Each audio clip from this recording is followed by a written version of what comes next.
Hello there! Tara, luto tayo ng Korean sweet and spicy chicken. So, ayan, meron ako isang buong manok.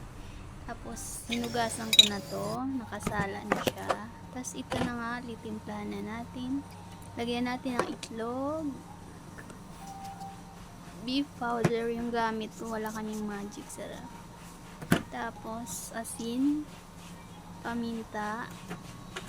Tapos, nilagyan ko din ng bawang. Ayan, so haluin natin.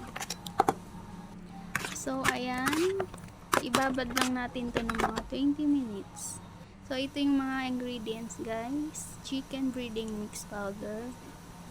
Tapos, meron akong sweet and spicy chili sauce. Tapos, nuts. Tapos, ayan na nga yung marinated chicken. So, ayan, guys. So, bali dito, yung puti, guys, honey po yan. Nilagyan ko ng 2 kutsara. So, ayan, ready na tayo. So, pwede na nating lagyan ng powder yung chicken. So, ayan. Ayan.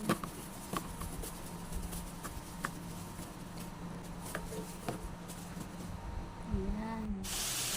Ayan, nagprito na nga ako.